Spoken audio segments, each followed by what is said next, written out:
Let's go to some calls. 03717 223344. We watched the games. Liverpool, was you happy? What about let's talk about the penalty incidents.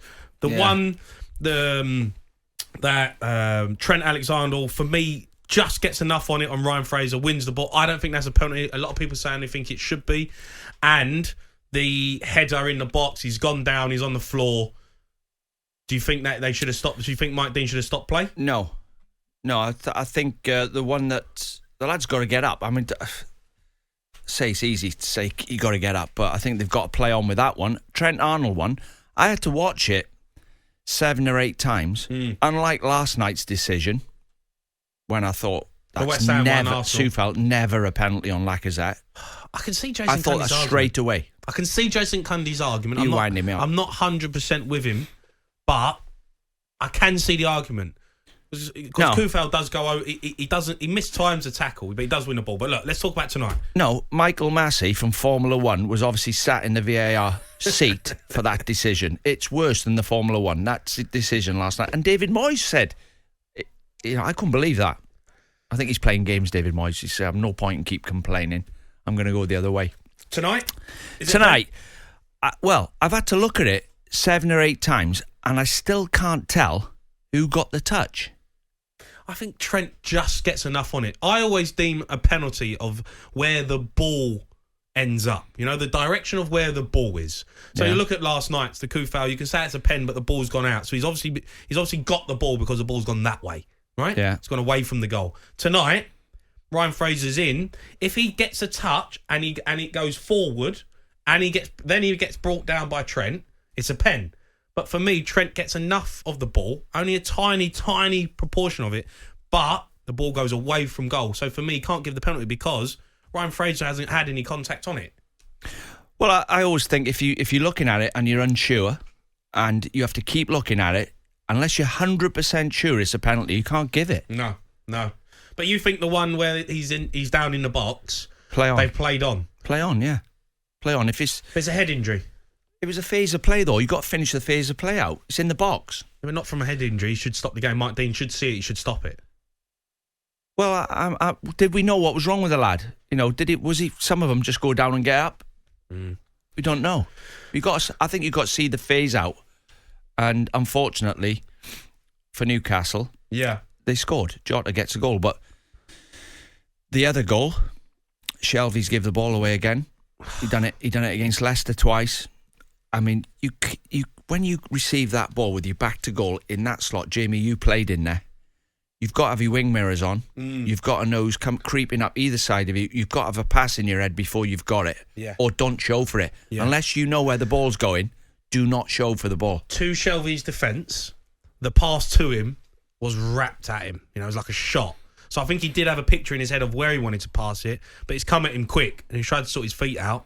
The defender's not switched on, and then, you know, from there, in Mane's... It's a mistake. Salah just bury you, don't they? And I've said this to you, the teams at the bottom of the league find a way how to get beat.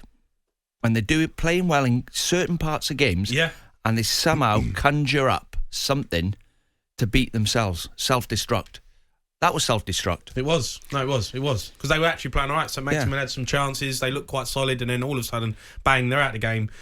Concede 2 goals, and then it's all Liverpool. Right, get your calls in. We want to hear from you. 03717 223344. Let's go to Simon, who's a Newcastle fan. Simon, good evening. Hi, Simon. Evening, guys. Go on. Do you feel hard done by? Right. What we've got to look at again is VAR. Yes, I think we were hard done by, but because I haven't seen it, I can't make a true comment.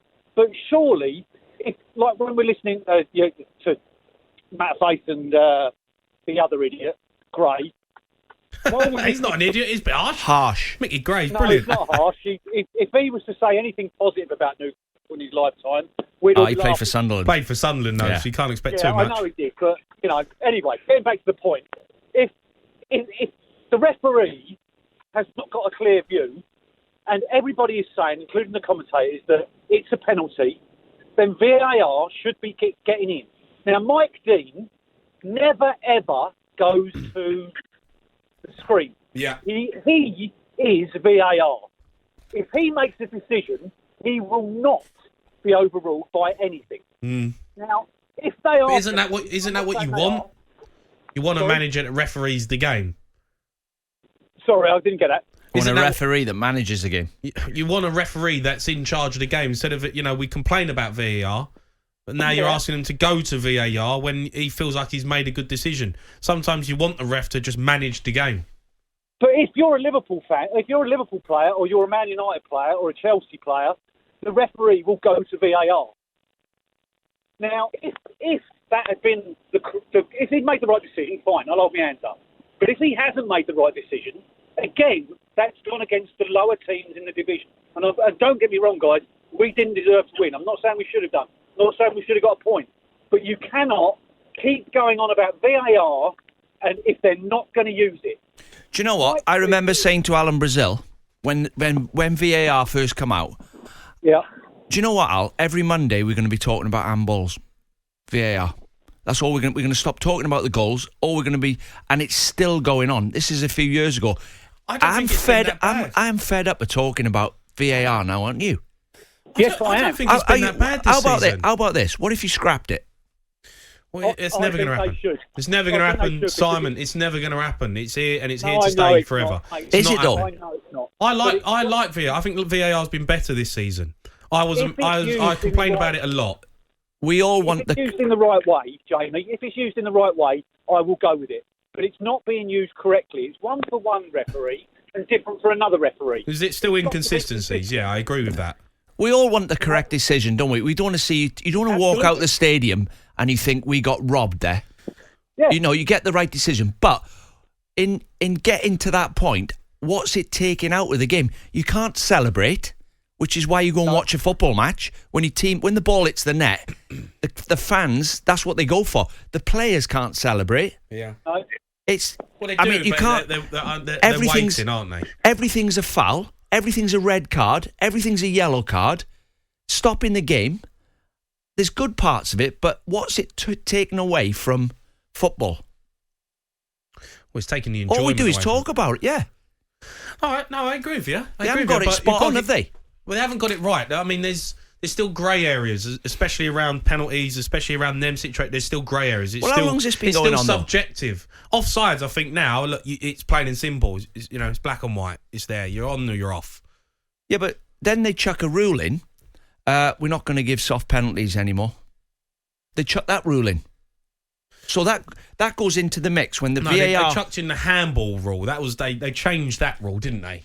Yeah, but they also chucked in as well that we're not going to give soft penalties now. We're not as easy as not the handball like it's somebody that's going nowhere near the goal, and then so they disallow the goal. But I thought by now they would have got it right down to a fine detail and used it, but it's got worse. But it's not. But it's always going to be subjective unless it's a stonewall penalty where everyone goes, "That's a pen." It's always going to be subjective, even VAR, because it's not a robot making the decision. It's someone sat there doing the same thing that we're all doing. Well, we're looking at a screen going, is it or isn't it? Well, so would it help if there was three people sat there and they had a chat between them and voted on it? Two footballers and a referee. And all of us have got to agree before we give a pen. So there's not just one person. Like you're saying, it's just another referee sat in it. You're asking three people to make a decision all the time. It take ages. Well, you vote on it. It would take ages. What do you mean a vote? Well, if three of them sit there, they've got to agree on it. No, because the ref makes a decision, and then they go to VAR, they check it, and he'll look back at it, and he'll deem whether it's worthy of going back into the referee's ear and saying, "I think you should have a look at this." But when it goes to VAR now at the minute, it's just another ref making another bad decision on his own. Like when Dwight McNeil brings down Dawson, how on earth is that not a penalty? Remember last week? Subjective. It's subjective. Yeah, but who's looking at that screen and thinks that's not a penalty? A referee. Well, he hasn't got a clue, has he? Well, again, that's an opinion. But if there was three of them there, at least they could say, "Do you agree? Do you agree? Do you agree?" You can't take long. I can't. I'm not having that. Well, if they vote on it. You can't have three people sat in every game, every room, saying, "Let's have a vote on this." Well, they've all got a screen each. Raise your hand. Do you think it's a pen? Do all of us think that was a pen? Yeah, it's a pen. We all agree. I don't think it was a pen. Well, if you don't get a full vote of three, then it's not a pen. I don't see how that works. Right, let's go to Dave, who's a Liverpool fan. Dave, good evening. Hi, Dave. Go on, it's good result tonight. Is a couple of decisions maybe went your way, but Liverpool is still brilliant. Of course, yeah. Sometimes VAR goes for you. Sometimes VAR is against it. You know, you got to have your cake and eat it. Sometimes it works, sometimes it doesn't. You know, referees are there to make decisions, so you've got to abide by the decisions, whether they're good, bad, or not. But my point is, Michael Gray was saying that Liverpool was playing good the first half and average the second half. You know, they're not Supermen. Every team has good halves and bad halves because teams that come to Anfield shut up the shop. And then the likes of a poor side, it's only a matter of time before we break them down. And it's only going to be a 2-horse race now. It's either going to be Manchester City or Liverpool. And it's whoever drops points. And there's going to be controversies along the way for Man City, to Liverpool, VAR. You just got to take it on the chin. Do you know what? What you just said there, I obviously played for Liverpool, and the coaching staff were Roy Evans. And you was a good player. Thanks. Well, you try your best. Just a good player, was he, Dave? Not a great player, just a good player. No, I know where I was. But Roy Evans, Ronnie Moran, Graham Souness, Phil Borsma, Sammy Lee, Phil Thompson was there. And they would all seem the same message, right? Every team comes to Anfield and tries to get a point, and they park the bus. And they used to say, lads, there's only 3 ways you play football. We break these down. We either go through them, we go around them, or we go over the top of them. There's only 3 ways. Work it out while you're out there yourselves. If they want to press us as a team high up, Saunders and Rush over the top, right? Straight through. If you want to push you back 4 up high, we'll go over the top of you. If you want to stop us playing through the middle and you fill your midfield up, we'll get our fullbacks going out, McManaman, Barnes, Staunton, Rob Jones or whatever. Right. Steve Nicol down the outside. And there was only 3 ways to do it. Right, yeah. What was third one? But they would say they can hang on. They'll hang on. Eventually, you'll work it out while you're out there and we score. And that's why they get so many goals late on in games. It's not complicated. The coaching staff made it clear. You lot out there work out what this team's trying to do to stop you. Yeah. Well, Dean Saunders there giving us a... You wouldn't know that, would you? You A for A... Would you play for? Would you play for? Would you play for? You A for A license. You want to understand what I'm on about, Jamie. Dean Saunders, keep your calls coming in 03 717 22 33 44.